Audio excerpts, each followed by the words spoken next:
오늘 여러분과 더불어서 함께 살펴보실 우리 하나님의 말씀은 천국 가족과 AI 시대라는 주제를 가지고 여러분과 함께 하나님 말씀 살펴보도록 하겠습니다. 우리는 하나님께서 성경에서 약속으로 또 맺어주신 하늘 가족들입니다. 하나님의 살과 하나님의 보혈의 피가 우리 속에 다 있습니다. 그래서 성령께서도 우리를 일컬어서 하나님의 자녀라, 성령이 친히 증거해 주신 그러한 기록들도 성경 가운데 또 엿볼 수가 있습니다. 그래서 한 사람도 외롭지 않는 우리 복음길, 모두가 다 서로 격려하고 응원하고 화합하고 이렇게 해서 지치지 않고 가는 우리 또 천국길이 다 되셔야 되겠습니다. 그래서 우리가 과연 천국에서도 가족인가, 그 문제에 대해서 먼저 한번 살펴보시고, 미래 시대는 이 인공지능 시대라고 하는데 이 인공지능 시대가 우리 성경과 무슨 관계가 있을까? 그 문제에 대해서도 함께 또 살펴보도록 합시다. 히브리서 8장 5절의 가르침을 함께 보겠습니다. 저희가 섬기는 것은 하늘에 있는 것의 모형과 그림자라 하고 했습니다. 이 장면은 우리 히브리서 8장 1절부터 살펴보시게 되면 3500년 전 광야 시절에 모세는 시내산에서 하나님께서 보여주신 하늘의 그 장막을 그대로 그 모형을 떠서 이 지상에 성막이라는 것을 짓게 되었습니다. 그래서 히브리서 8장 5절에 너희가 섬기는 것은 하늘에 있는 것의 모형과 그림자라 하신 이 말씀이 있게 된 것입니다. 이 성전만 모형과 그림자가 존재하는 것이 아니라 이 땅의 어떤 육의 그 제도들이 면면히 살펴보시면 너무나도 많습니다. 그러나 그 중에 오늘 천국 가족이라고 이렇게 표현했으니까 이 가족이라는 문제가 얼마나 하늘의 것이 그대로 또 반영이 된 것인가를 살펴보시면서 천국 가족임을 우리가 다시 한번 확인하시고 한 사람도 외롭지 않게 가는 우리 천국길이 될 수 있도록 서로가 또 보살피고 연합하고 손에 손잡고 함께 가는 영원한 또 천국길이 반드시 되셔야 되겠습니다. 자, 그렇다면 하늘의 것의 모형과 그림자라고 했으니까 하늘에 있는 것이면 이 지상에도 반드시 존재하고 이 지상에 있는 것이라면 하늘에도 어떻다는 얘기입니까? 존재한다는 뜻 아니겠습니까? 그럼 그 중에서 오늘 가족 제도에 대한 것을 한번 살펴보도록 하겠습니다. 이 땅의 가족의 구성원은 아버지가 계시죠, 어머니도 계시죠, 또 아들과 딸들이 있습니다. 이것이 이제 가족이라고 한다면 하늘에도 역시 마찬가지입니다. 히브리서 12장 9절의 가르침을 함께 보시겠습니다. 또 우리 육체의 아버지가 우리를 징계하여도 공경하였거늘 하물며 모든 영의 아버지께 더욱 복종하여 살려 하지 않겠느냐고 했습니다. 자, 우리 이 지상에는 가정 가운데 가장 대표되시는 분이 누구시라고요? 육체의 아버지라고 성경에는 표현하고 있습니다. 우리 육체의 아버지가 우리를 징계하여도 공경하였거든 하물며 또 어떤 아버지가 계신다고요? 영의 아버지께 더욱 복종하여 살려 하지 않겠느냐. 하늘에도 우리 영의 아버지가 반드시 계신다라고 이렇게 일깨워 주셨습니다. 그 영의 아버지를 예수님께서는 바로 우리의 하나님이시라고 알려주고 계시죠. 마태복음 6장 8절의 말씀 보도록 하겠습니다. 그러므로 저희를 본받지 말라. 구하기 전에 너희에게 있어야 할 것을 하나님 누구라고요? 너희 아버지께서 아시나니라. 그러므로 너희는 이렇게 기도하라. 하늘에 계신 누구라고요? 우리에게는 이 세상에 육체를 낳아주신 아버지도 계시지만 하늘에 우리 영의 아버지 하나님도 반드시 존재한다는 것을 성경은 알려주고 있습니다. 그리고 또 아버지라는 단어는 가족 간에 사용하는 단어지 회사라든가 또 아니면 군대라든가 이런 데서 사용하는 용어는 결코 아닙니다. 이건 단지 추론이 아니고 사실적인 내용이라는 것을 성경이 우리에게 설명하고 있으니까 말씀을 좀 더 살펴보도록 하겠습니다. 고린도 후서 6장으로 한번 넘어가 보겠습니다. 6장 17절의 말씀 보시면 그러므로 주께서 말씀하시기를 너희는 저희 중에서 나와 따로 있고 부정한 것을 만지지 말라. 내가 너희를 영접하여 너희에게 뭐가 된다고요? 아버지가 되고 너희는 내게 자녀가 되리라. 아들과 딸들이 되리라. 전능하신 주의 말씀, 즉 하나님의 말씀이니라 하셨나니라 하고 했습니다.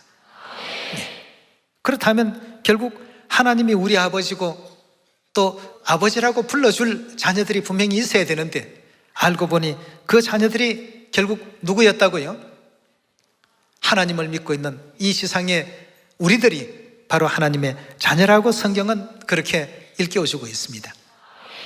자, 그렇다면 제일 중요한 또 누가 또 계셔야 됩니까?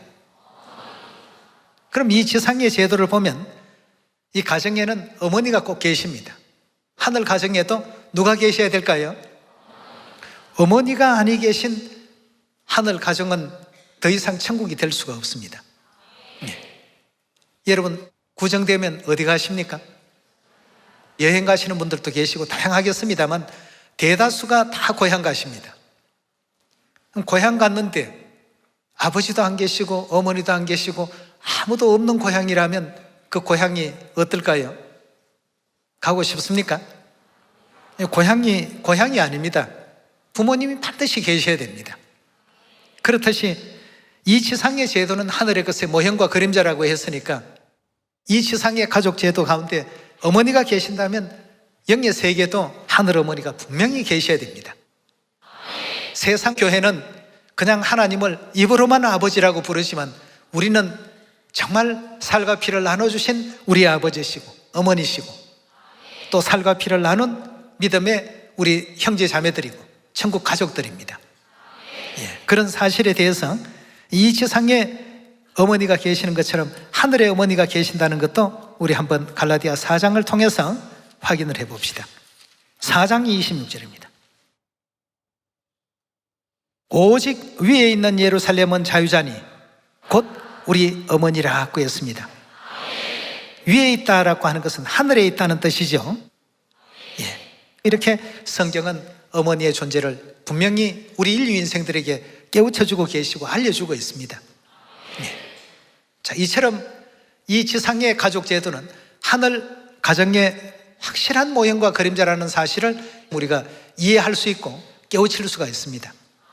어머니 없다라고 하는 그런 사람들은 결코 천국 갈 수 없고 영생에 이를 수가 없습니다. 왜냐하면 하나님께서 이미 창세기에서부터 요한계시록에 이르기까지 수많은 내용 속에 아버지 하나님, 어머니 하나님의 그 존재를 엘로힘 하나님이라는 복수로 사용해 오셨습니다.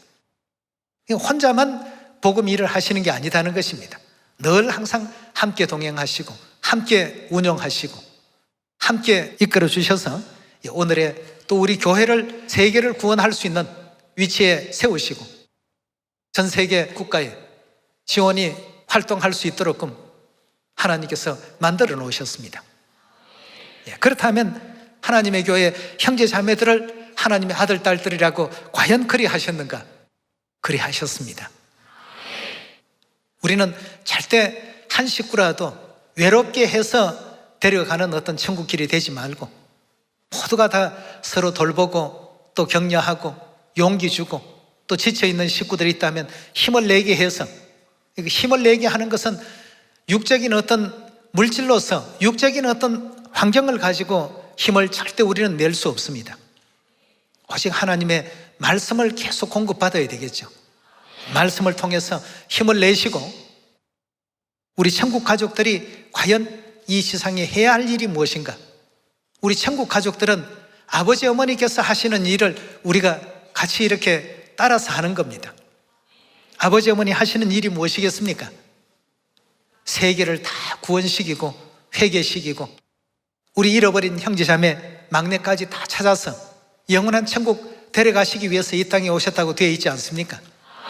인자가 온 것은 잃어버린 자를 찾아서 구원하려 함이로다. 누가복음 19장에 그렇게 말씀하지 않았습니까? 아버지 어머니 일과 우리 일이 달라서는 안 됩니다.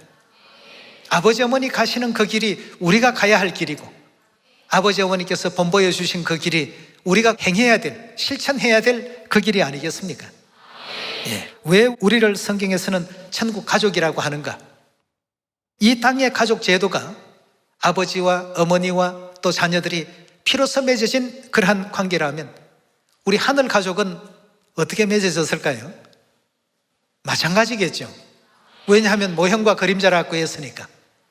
실물에 대한 그 모형과 그림자가 이 지상의 세계 속에 펼쳐놓은 가족 제도이니까 말이죠. 그럼 하늘 가족들도 틀림없이 하늘의 영적인 핏줄로 이어져 있어야 되지 않겠습니까? 자, 그렇다면 우리 아버지 혈액형이 무엇이고 어머니 혈액형이 무엇이고 다 알아야 됩니다. 뭐 영혼에 무슨 혈액형이 있습니까 하고 웃을지 모르겠습니다만 성경에 있습니다. 있으니까 우리 오늘 한번 확인을 해보도록 합시다. 마태복음 26장 17절의 말씀 같이 보겠습니다. 무교절의 첫날에 제자들이 예수께 나와서 가로되 유월절 잡수실 것을 우리가 어디서 예비하기를 원하시나이까? 가라사대 성아나무에게 가서 이르되 선생님의 말씀이 내 때가 가까웠으니 내 제자들과 함께 유월절을 내 집에서 지키겠다 하시더라 하라 하신대 제자들이 예수의 시키신 대로 하여 유월절을 예비하였더라고 했습니다. 자, 이 유월절을 통해서 하나님께서 어떤 예식을 진행하시는지 26절로 한번 넘어가 봅시다. 저희가 먹을 때에 예수께서 떡을 가지사 축복하시고 떼어 제자들을 주시며 가라사대 받아 먹어라. 이것이 뭐라고 했습니까? 즉 내 몸이요 내 살이라 하고 이렇게 일깨움을 주셨습니다. 그리스도의 거룩하신 이와 같은 그 성체를 유월절 떡에 비유해 놓으셨습니다. 27절입니다. 또 잔을 가지사 사례하시고 저희에게 주시며 가라사대 너희가 다 이것을 마시라. 자, 그 잔 안에는 무엇이 담겨 있습니까? 유월절에 그 포도주가 담긴 잔을 가지시고 저희에게 주시며 가라사대 너희가 이것을 다 마시라. 이것은 죄 사함을 얻게 하려고 많은 사람을 위하여 흘리는 바 누구의 피라고 했습니까? 나의 피, 곧 언약의 피니라고 했습니다. 자, 그렇다면 우리 하늘아버지의 혈액형은 무슨 형입니까? 유월절 형입니다. 패스오버 형이죠. 그렇다면 유월절 이 거룩한 새 언약의 잔치에 참여한 사람들, 유월절을 지킨 사람들은 유월절 날이 바로 뭐 하는 날입니까? 하나님의 살을 나눠주시는 날이요 보혈의 피를 우리 인류 인생들에게 나눠주시는 날입니다.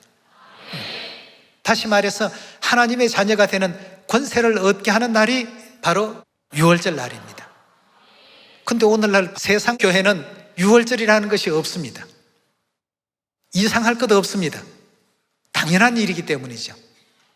유월절에 거룩하신 하늘아버지의 살과 피는 오직 하나님의 자녀들에게 허락해 주신 내용이기 때문에 유월절 거룩하신 그리스도의 보혈의 피가 흐르고 있는 그 사람들이 바로 하나님의 아들들이요 하나님의 딸들 아니겠습니까? 이렇게 이 모든 내용들을 성경에서 전부 정리를 해 두셨습니다. 그리고 이런 하나님의 살과 하나님의 피가 그 속에 흐르는 사람들만이 영원한 영생이 있게 된다고 하지 않았습니까? 자, 요한복음 우리 6장으로 넘어가 봅시다. 올해는 우리가 하나님의 자녀라는 이 자부심과 긍지를 가지고 세계를 또 구원하는 일에 힘을 한번 내보도록 합시다. 53절의 가르침을 보시면 예수께서 이르시되 내가 진실로 진실로 너희에게 이르노니 인자의 살을 먹지 아니하고 인자의 피를 마시지 아니하면 너희 속에 뭐이 없다고요? 생명이 없다고 했습니다. 교회를 백날 다닌다 할지라도 예수님의 살을 먹지 않고 예수님의 피를 마시지 않는 그 신앙은 죽은 신앙이라는 뜻 아니겠습니까? 결코 영생에 이를 수 없다는 뜻입니다. 54절입니다. 내 살을 먹고 내 피를 마시는 자는, 즉 예수님의 살을 먹고 예수님의 피를 마시는 자는 뭘 가졌다고요? 영생을 가졌고 마지막 날에 내가 그를 다시 살리리니 내 살은 참된 양식이요 내 피는 참된 음료로다. 내 살을 먹고 내 피를 마시는 자는 내 안에 거하고 나도 그 안에 거하나니 살아계신 아버지께서 나를 보내심에 내가 아버지로 인하여 사는 것 같이 나를 먹는 그 사람도 나로 인하여 살리라고 했습니다.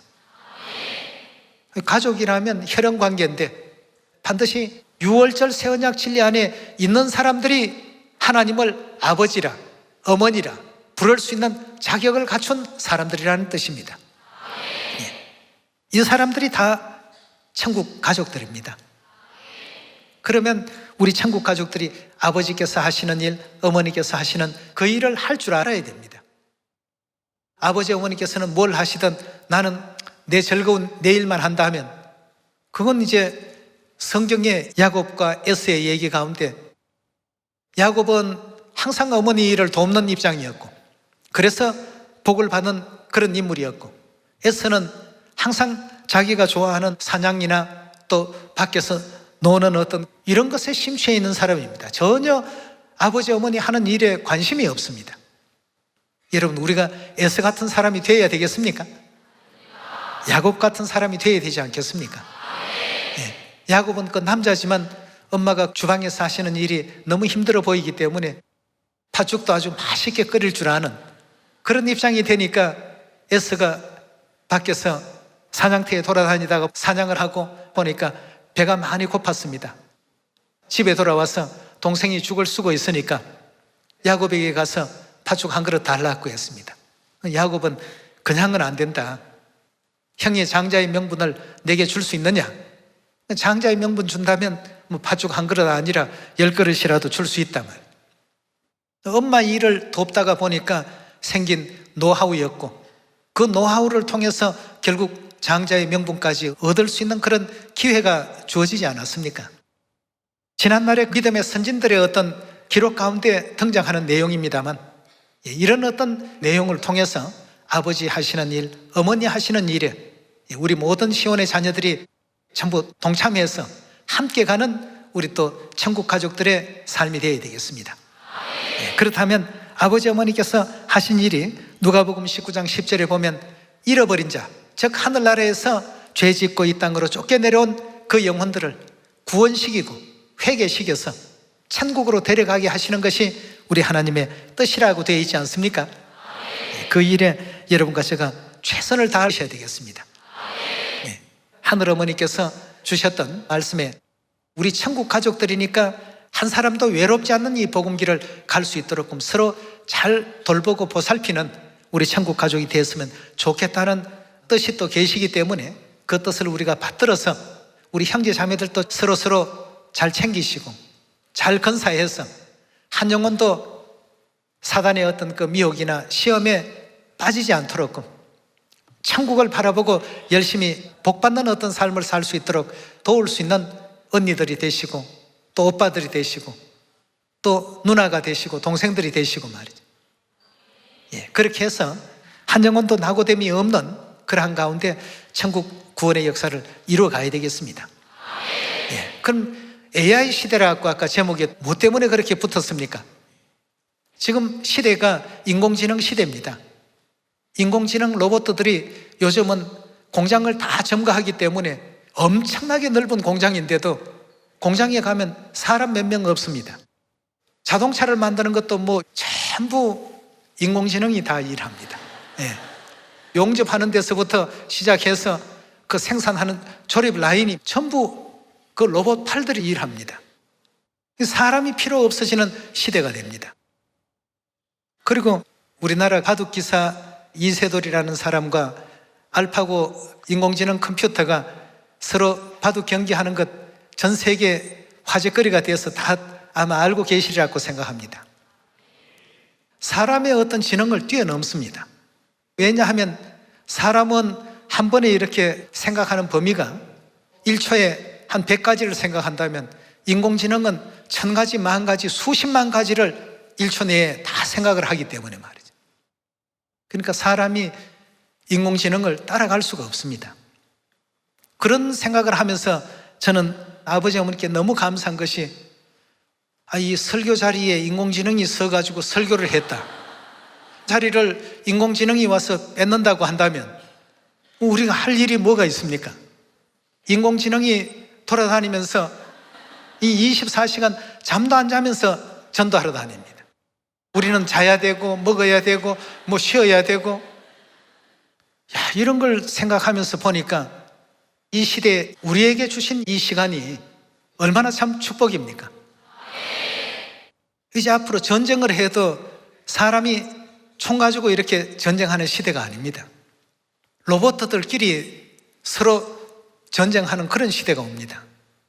여러분들은 이제 집에서 요리 같은 걸 많이 하시는데요, 요리할 수 있을 때 가족들을 위해서 열심히 요리 잘 만들어 주십시오. 이제 인공지능 하나 사가지고 레시피만 입력시켜 놓으면 엄마들이 못 내는 별의별 맛을 다 냅니다. 뭐 중국 요리에, 한국 요리에, 미국 요리에, 거기다가 또 인공지능이 스스로 학습해가지고 퓨전 요리까지 말이죠. 그러니까 사람이 하는 모든 일들은 기계가 이제 앞으로 다 합니다. 만약에 지금 인공지능이 와서 설교를 한다면 성경 66권 나보다 더 잘 찾을 겁니다. 창세기 1장만 가면 벌써 26절 쫙 펴가지고 잘잘잘 읽을 것입니다. 인공지능 망 속에 뭐 전 세계 언어 다 넣어놓으면 한국이면 한국말로, 미국이면 영어로, 프랑스면 불어로, 중남미권 같으면 스페인어로. 우리는 안 되는데 인공지능은 그거 다 합니다. 앞으로 여러분 이런 시대가 되니까 하나님께서 사마리아 땅끝까지 복음을 전파하라고 하실 때 게으르거나 또 그 일에 참여하지 못하게 되면 이 세상에서는 우리에게는 기회가 다시는 오지 않습니다.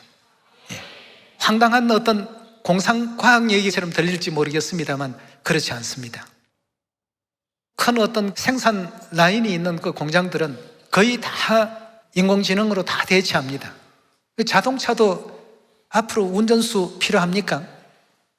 운전수는 옆에서 그냥 탁 하고 고개 제끼고 자고 있어요.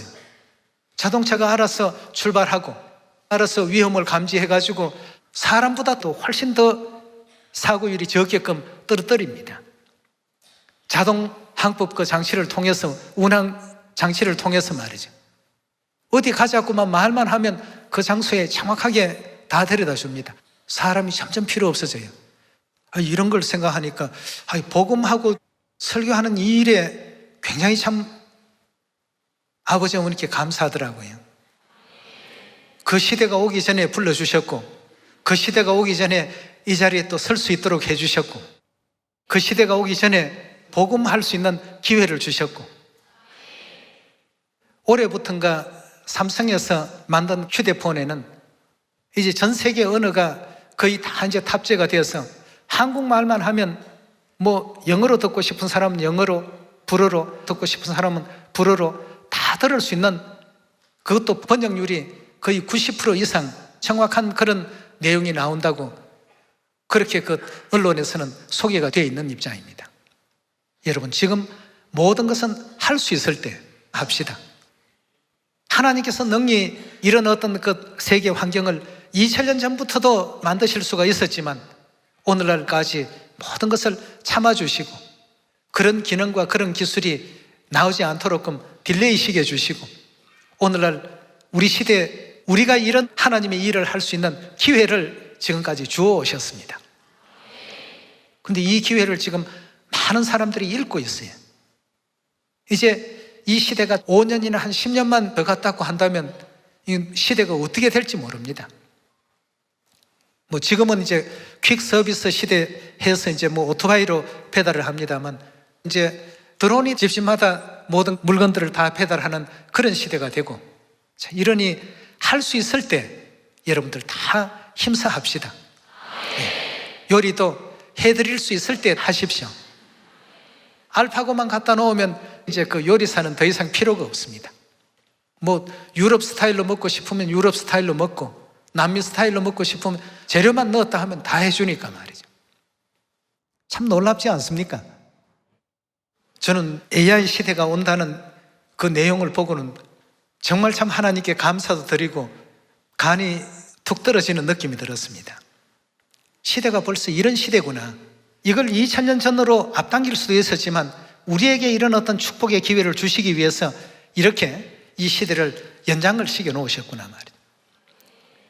그래서 누가복음 12장의 천지의 기상은 분별할 줄 알면서 왜 이 시대는 분별하지 못하느냐고 예수님께서 언급하신 말씀이 계시지 않습니까? 이 시대가 이런 정도의 시대가 되었습니다. 우리 모든 천국 가족들이 금년도에는 모두 함께 또 일어나서 일할 수 있을 때, 복음을 할 수 있을 때 내 자리를 AI가 대신 차지해서 해버리게 된다면 우리보다 더 정확한 성경 말씀과 또 설교와 또 가르침과 티칭 능력도 사람 뺨치겠죠. 한번 입력해 놓으면 아주 그대로 정확하게 딱딱 찾아서 할 거니까 말이죠. 모든 것은 시기가 있고 때가 있습니다. 할 수 있을 때 해야죠. 축복도 살 수 있을 때 쌓아두어야지. 행한 대로 갚아주리라고 했는데 행정일 한번 시켜놓으면 너 왜 이거 이렇게밖에 못했느냐 저렇게 해야 되는데 하고 할 필요도 없습니다. 내 자리 전부 AI가 서서 한번 입력해 놓으면 알아서 그냥 척척 다 합니다. 너무 잘하죠. 오늘 요거 몇 시간 내로 해놔라 하면 아주 빠른 속도로 최적화된, 사람이 하면 10시간, 20시간 걸릴 걸 한두 시간만 해도 척척 해놓으니까 말이죠. 앞으로는 또 비수도 필요 없습니다. 안 그렇습니까? 옆에 AI만 한 대 갖다 놓으면 번역가들도 이제는 더 필요 없습니다. 영어로 이걸 좀 번역하라고 한다면 전부 번역 다 해가지고 척척 갖다 놓지요. 내 건강도 알아서 체크하죠. 취향도 체크 다 해서 때만 되면 커피 딱 타서 한 잔 딱 갖다 놓죠. 이렇게 이쁜 짓을 하는 AI들이 나오게 돼 있는데 시대가, 이런 인공지능 시대가 지금 되고 있습니다. 여러분, 그냥 웃자고 드린 말씀이 아니고 앞으로의 시대가 그런 시대가 되는데 하나님께서는 우리에게 복음 일을 할 수 있는 기회를 주셨습니다. 남은 모든 시간 아버지 어머님 사마리아 땅끝까지 이 복음을 전파를 하실 때 아직도 일할 수 있는 일터가 있을 때 열심히 또 복음 전해보시고 많은 생명의 열매를 맺으셔서 하늘아버지 어머니께 큰 영광과 기쁨을 돌릴 수 있는 복된 한 해가 되길 바라면서 말씀 마치도록 합니다. 감사합니다.